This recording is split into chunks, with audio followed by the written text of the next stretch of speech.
My name is Zhao Zhiye, so we have a smaller research center called Nanyang Center for Underground Space. I think we all know Singapore facing three main challenges: water, space, energy. And about 10 years ago, we started thinking, how can we really using the underground space to solve all three problems? Okay, we can create space underground, and we can create a water storage in underground. And at that time, we're also discussing the possibility to create a small-scale underground nuclear power plants.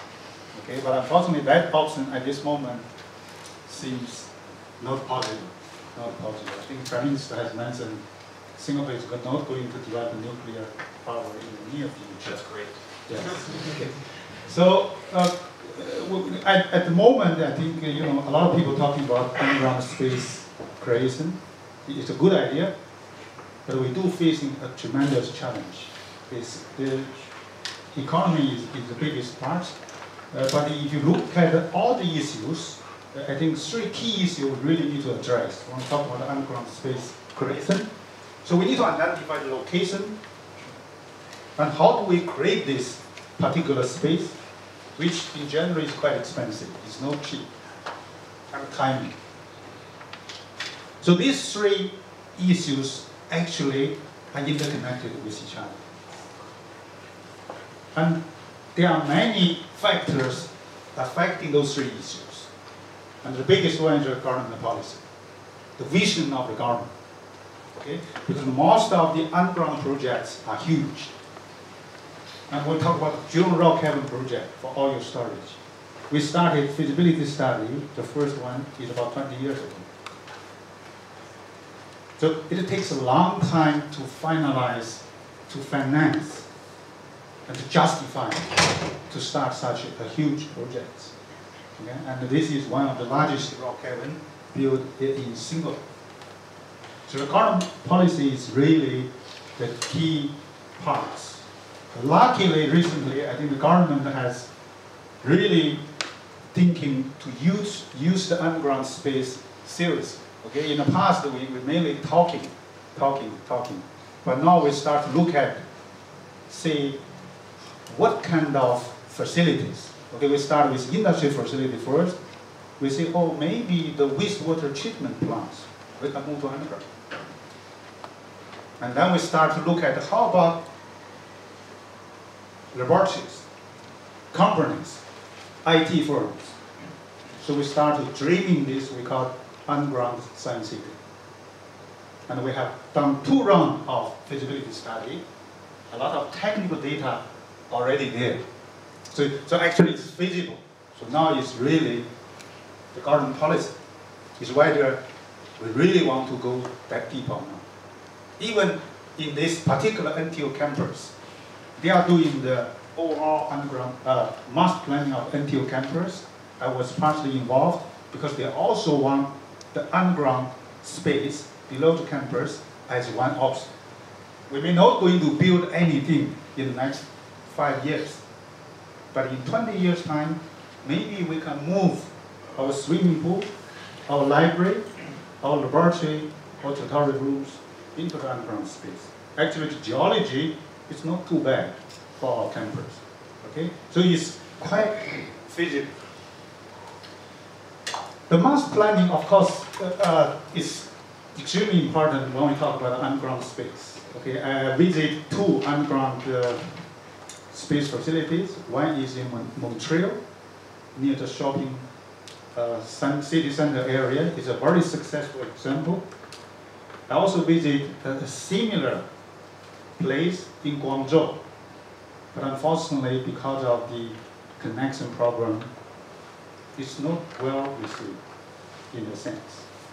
So master planning is extremely important, and Singapore did a underground master planning 2 years ago.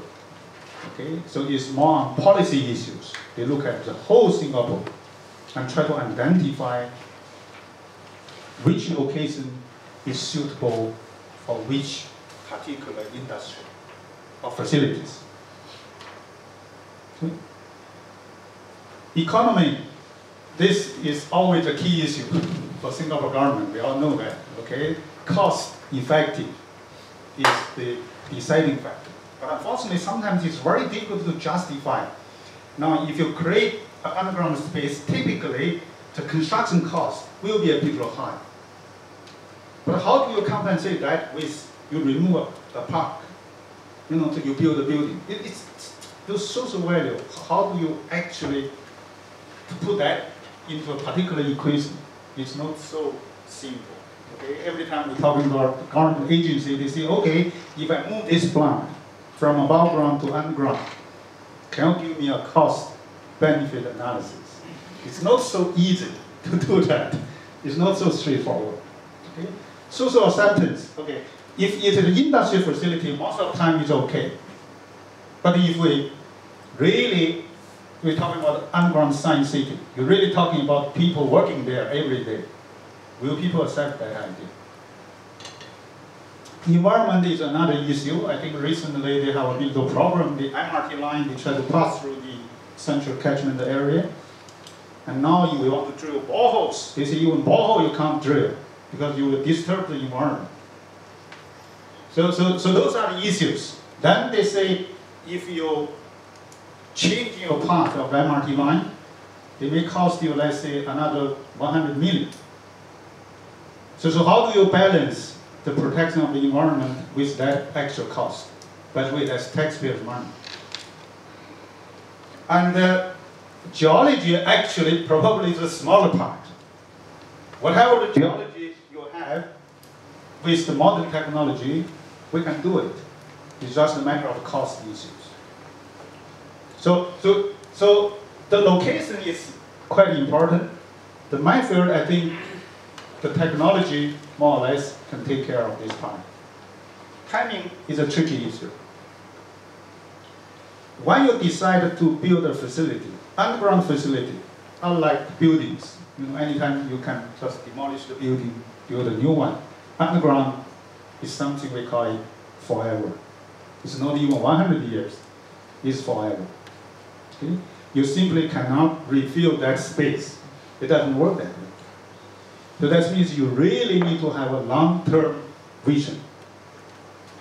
And that's the problem sometimes, you know, the different government agencies may compete one particular location because that's a good location. But who is going to make a decision? Is this location is suitable for an industry facility, for a road tunnel, for an MRT line?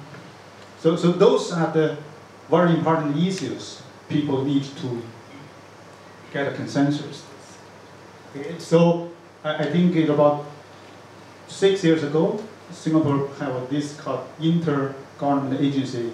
They set up a task force so that they can coordinate to look at the overall demand for underground space, not in the next 10 years, not in the next 20 years, but in the next 50, 100 years. Okay, so with that, I end my presentation. Thank you for your attention.